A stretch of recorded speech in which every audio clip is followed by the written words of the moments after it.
Hello, everybody. Good evening. Good evening. You join me on this beautiful, yeah, it's beautiful. Oh, look, see outside. Tuesday evening, not from my usual gin-based location. In fact, it looks like I'm on detox because you can't see 200 bottles behind me. I promise you, I am not on detox. I'm very much like on tox, which is just the opposite of detox in my mind because I'm trying it. Look, it's sealed. Look, it's sealed. So the extra happy face is because I get to try something for the first time, which I love. And tonight, streaming on like everywhere, you know what I'm like. But in particular, on Intergin's feed, they always love it when I gate crash their feed. Nick loves it. Nick at Intergin just loves it when we get to showcase a Meet the Maker from this month's Intergin box. And these guys, now, if you saw my live unboxing last Tuesday, you may remember that it came in a box and that I was very much of that Ferrero Rocher of the gin world. Well, this is what Bo, who is the global brand ambassador, she's beautiful and she's fancy and she's a global brand ambassador, warning, warning, is going to tell us all about this, and I'm going to drink it. So Bo will do all of the education and I will sit here and drink a double gin and tonic.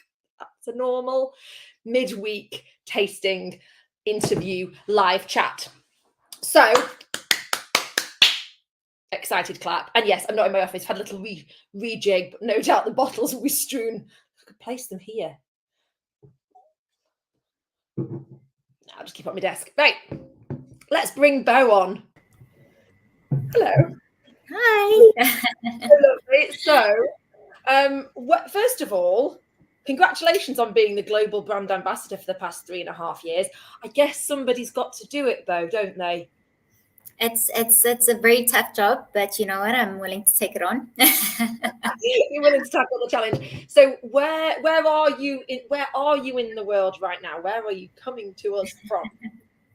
So I'm actually in South Africa, but I am currently traveling within South Africa for work. So I'm currently coming to you from a little city called Durban, which is sort of on the east coast of South Africa. It's extremely hot and humid here. The rest of the country is in winter, but not Durban. Durban is hot. We're experiencing sunshine, so a cold gin and tonic. I mean, do you have a cheeky Inverroche with you, or is it no drink? Not at the moment, but sure, as soon as I get home, I'll definitely be enjoying one. Okay, well, I will do that for you. So Great. this month, Inverroche. Am I saying that correctly? Let's just start with the basics. Is Inverroche? Inverroche, that's correct. How many variations of the spelling, the pronunciation of this beautiful shine? Look at the beautiful shine label. How many variations have you heard of Inverroche? Or do people get it right?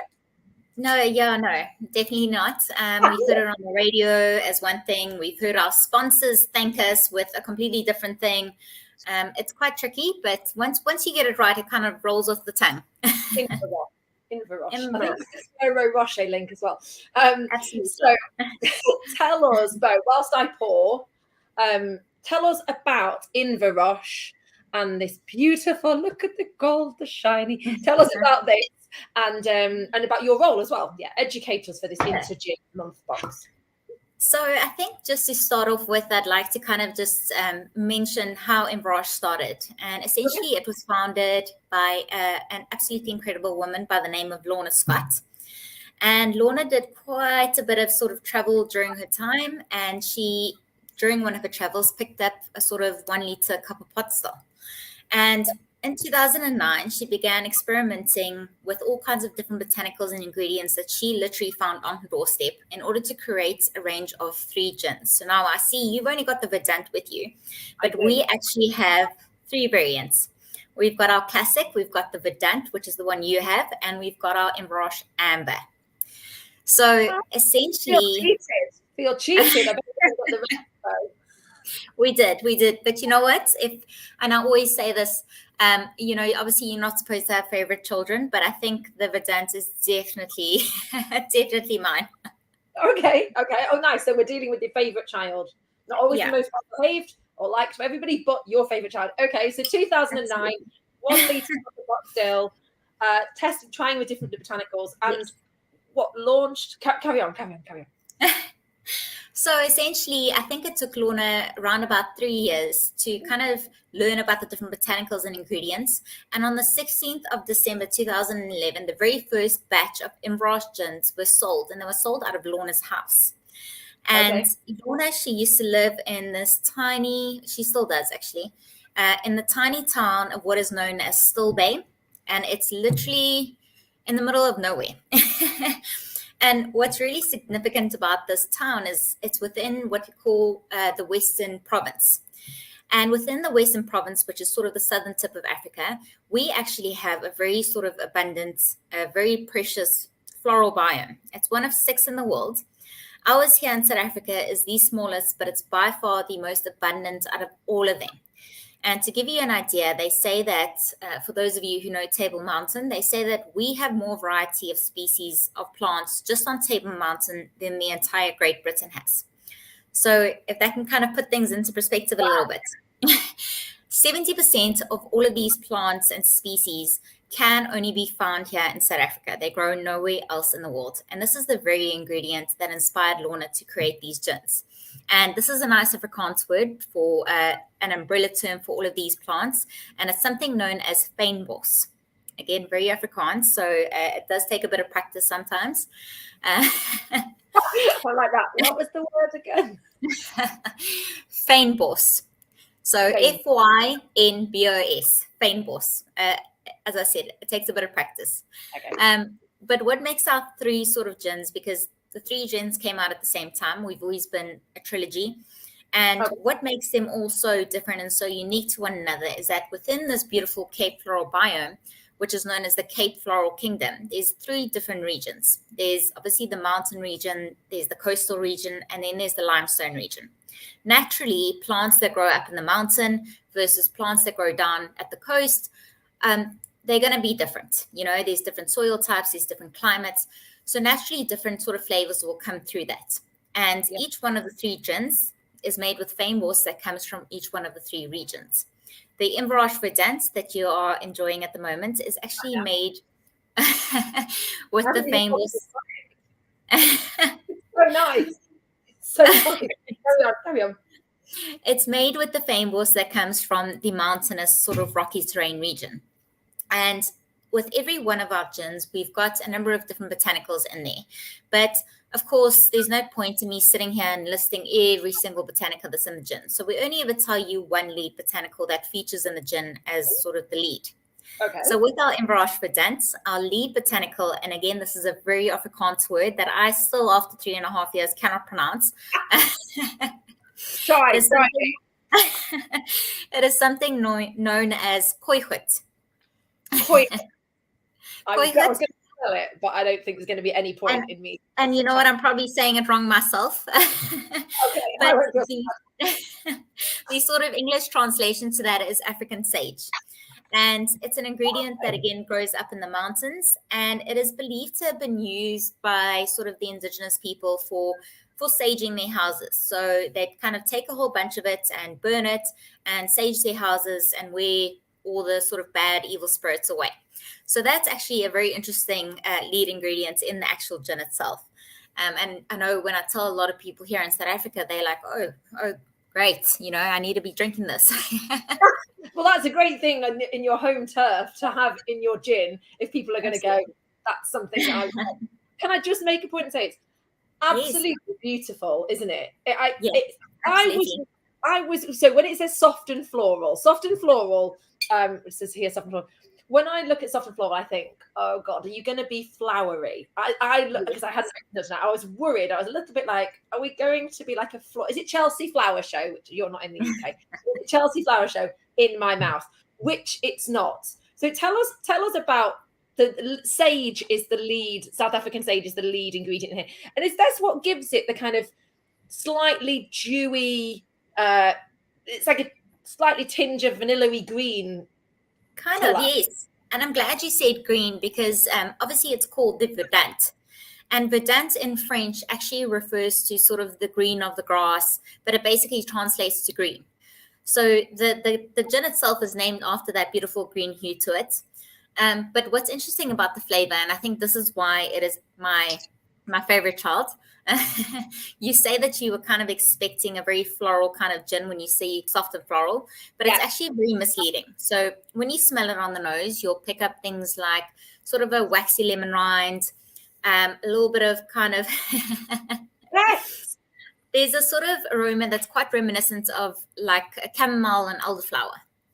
And you, in your head, automatically you think floral, soft, delicate.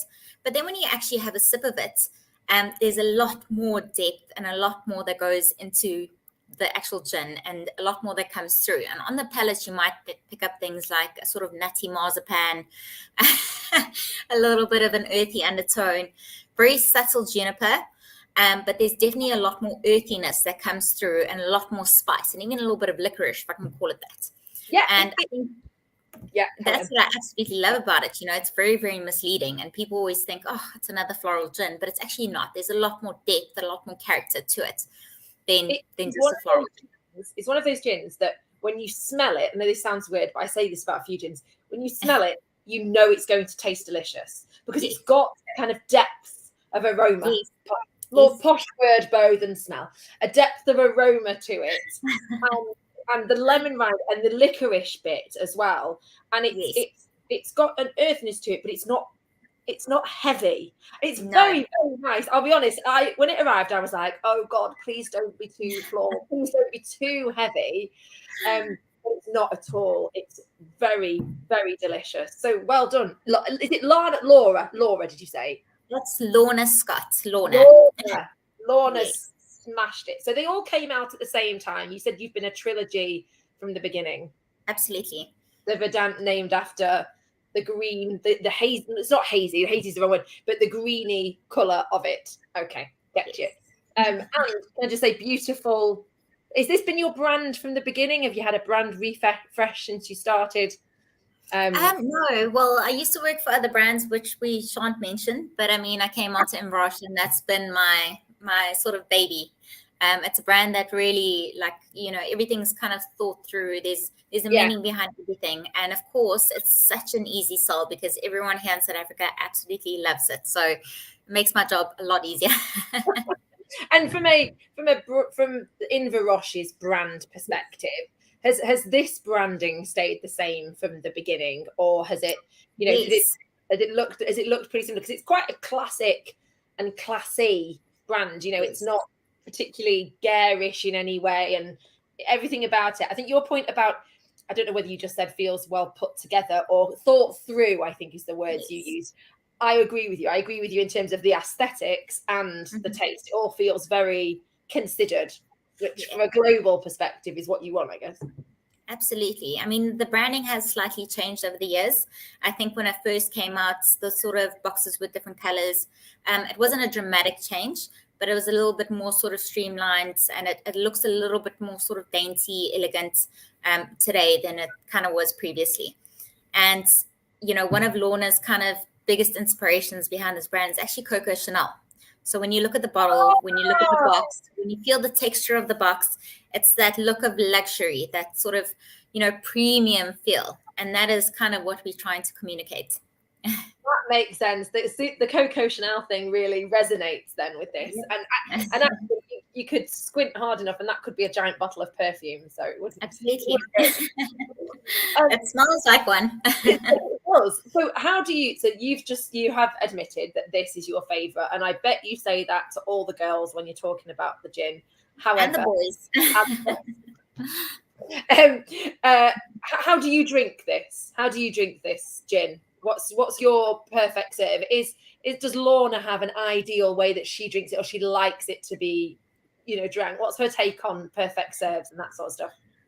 So I think if you were to ask Lorna would actually advocate for all of the gins actually being sipping gins. I know not a lot of people do that, but they are actually at the standard and the quality that you can actually just enjoy them neat on the rocks. Agreed.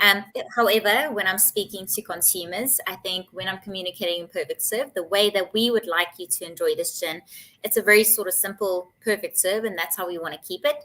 Just double shot of the Inverroche Verdant, a little bit of Indian tonic, And then all you need to do is just take a little zest of lemon and just kind of squeeze it or twist it over the top, and then you just drop it in, or a dehydrated lemon will also do. Nice. Yeah, the lemon rind bit that you said earlier, I can see what you mean about that, and you could ramp that up.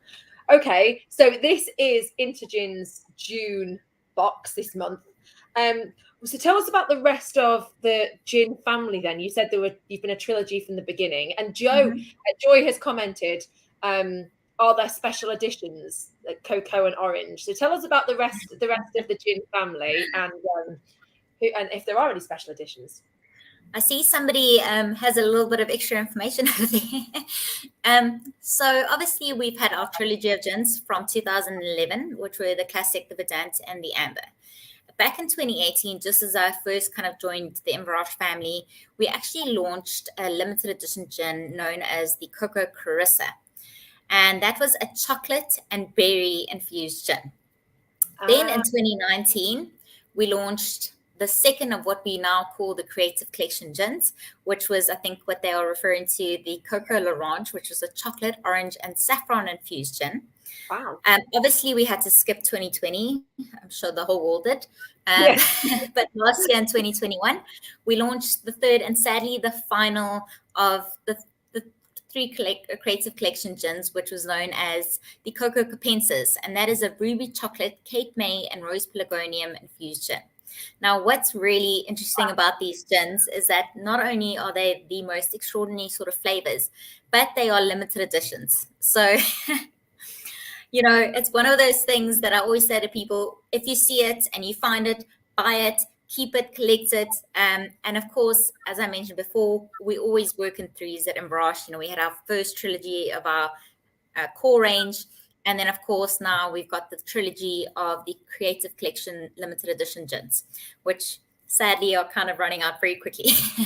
Okay, so we had the original trilogy, and then, so tell us about the other two in the trilogy. Tell us about the other two in your core base family. So tell us a bit more about those.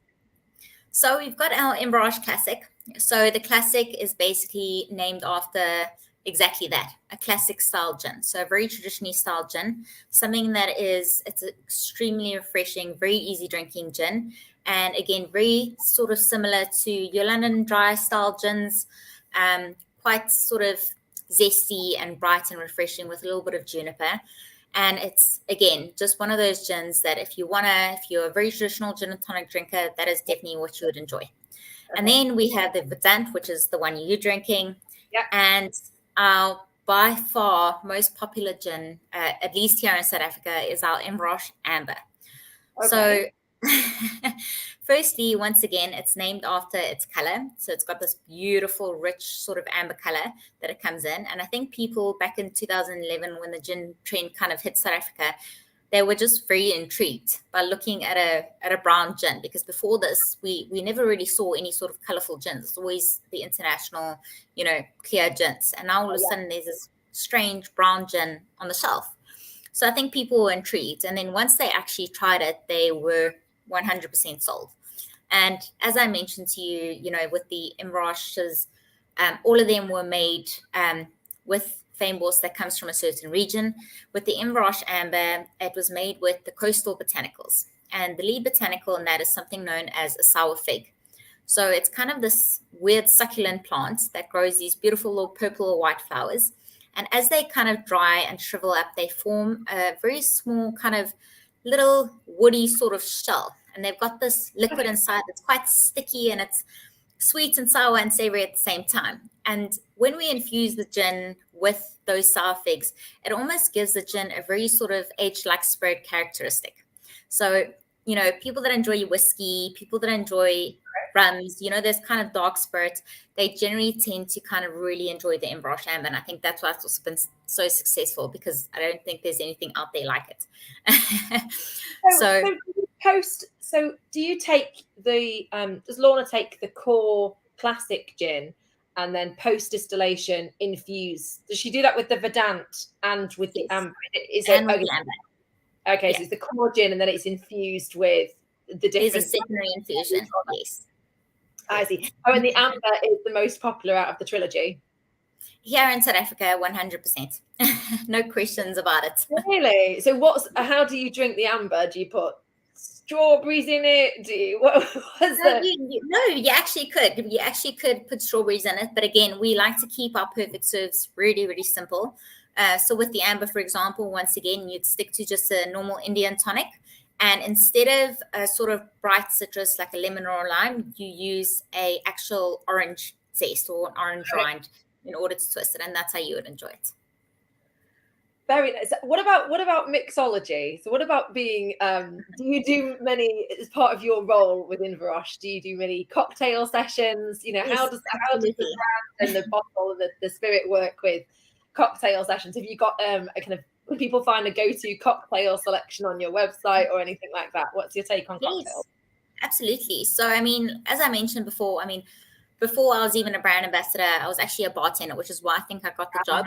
So yeah, I do kind of understand the flavors and I do know a little bit about cocktails. Again, as I mentioned, the Inverroche Classic is your sort of traditionally styled gin. So any classic or any sort of gin cocktail that you want to invent, you can absolutely use the Inverroche Classic. It's an easy sort of sell. The Verdant, and again, one of the reasons why it's actually my favorite is because it's so versatile. So if you take any sort of herbal or fruity cocktails, you can actually swap the kind of London dry gin out of them and use the Inverroche Verdant, and it really adds a nice sort of secondary layer to that cocktail. So whether it's basil smash or a clover club or anything like that, it just works absolutely amazing. And then the amber is a little bit tricky because it is so sort of, full-bodied, quite flavorful.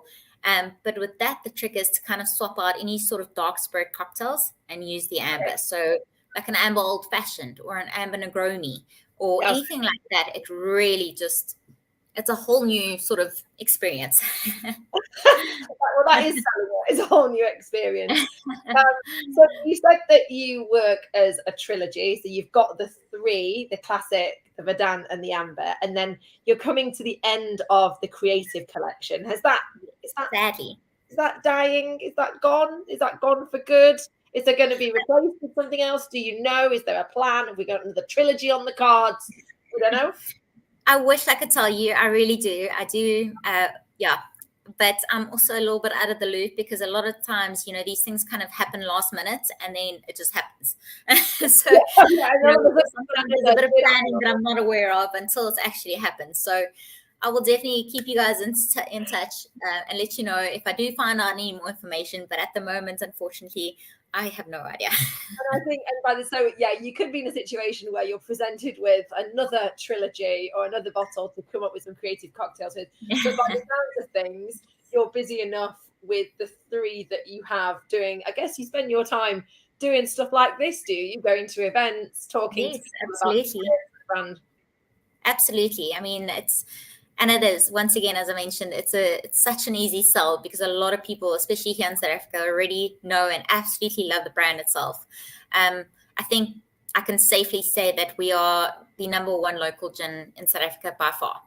It's becoming a household name very, very easily, and a lot of people love it. So quality product, quality branding, and just keep talking about it, and then it all fits. It all just comes together. It all just magically happens. I'm sure Lorna's like, doesn't quite magically happen. Is there anything else, Bo, that we need to know about the brand, about the liquid, before we let everybody get on with their Tuesday night and go onto your website and find it and buy it, or buy it through Into Gin or whatever? Goodness, I could spend probably another hour talking to all of you. But I think one of the things that I definitely would like to mention, I know it was kind of in the newsletter, was the reason why it's our pot still is actually named Magnanimous Meg. Yes, and I saw it. So Nick mentioned that, didn't he? Well remembered. And he said, and it also says on the back of the box here, our custom-made copper pot still is fired with alien vegetation. So tell us about not magnificent, Magnanimous. Magnanimous. Tell us about Magnanimous Meg. So if we just rewind a little bit, I don't know if you remember when I mentioned that Lorna acquired a very small 1 liter copper pot still during her travels. And she had this little copper pot still. She decided, you know what, I'm going to make gin. And she was inspired by a character in a book that was named Meg Dodd. So she named this little copper pot still Mini Meg. Okay. Obviously, as production increased and the boxes started piling up, we had to unfortunately kind of not get rid of Mini Meg, but we had to just sort of put her aside.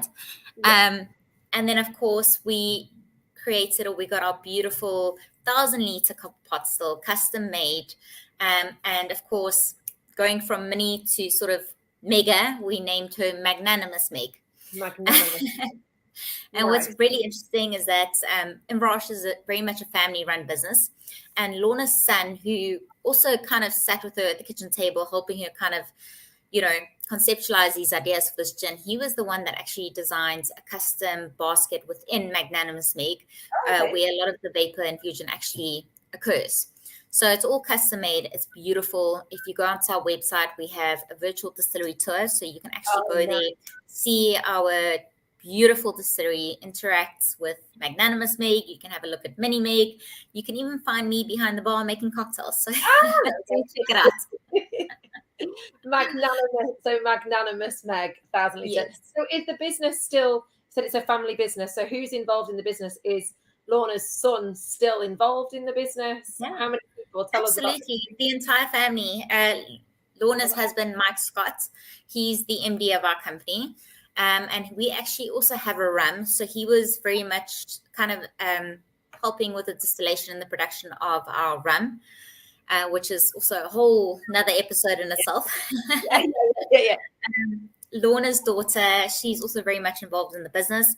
And she's, a lot of the family, or most of the family, is actually vegan. And Lorna's daughter, Lauren, she is vegan, but she has created the most incredible, and I mean this from the bottom of my heart, the most incredible vegan chocolates and vegan ice creams, which you can actually purchase and enjoy at our brand home. So if anyone ever visits our distillery, be sure to do a gin and chocolate pairing, which is with Lauren's kind of chocolates. Just amazing.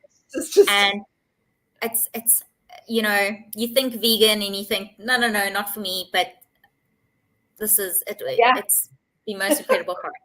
So so it really is a family business with multiple skill sets by the sounds of things, with absolutely the most incredible skill sets that I've ever seen in my life. Well, and like you said earlier, and I've kind of acknowledged, is it you can taste the attention to detail, for want of a better phrase. Absolutely, whether it's the gins or the rum or the chocolates or the packaging or whatever it may be, everything is just so well thought through. There's so much love and passion that goes into every little detail of making these gins. And also what's furthermore to our story, if everything that I've just said wasn't good enough, one of Lorna's sort of really big ambitions and objectives when creating this gin was to actually create job employment amongst the local community. To this day, 80% of our workers that work in our distillery come from the local community, and majority of them are actually female.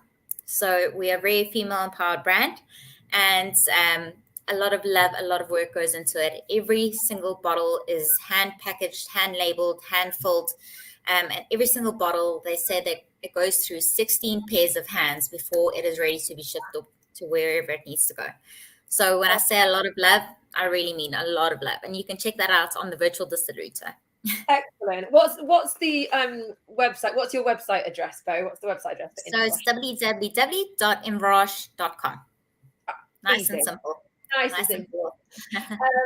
Well, thank you so much. It was really, really interesting and kind of inspiring to hear about, you know, where this all started and the family-run business angle and the kind of the recruitment and the, you know, the role that this product is having in South Africa, not only as a consumable product, but also the impact it's having on your hyper-local economy. So thank you so much for your time. And I know that people still want to get this month's box. So through Intergin, they can go onto the Intergin website and they can still get it through the month of June. So yeah, on that note, I know you don't have a gin with you, but I'm going to say cheers, Bo, and yeah, pass my love on to the rest of the team and get home Absolutely. safely. And yeah, maybe one day we'll talk rum as well. Maybe. Maybe. All right, everybody. Thanks for joining us, and have a lovely rest of your evening. See you soon. Bye. Bye.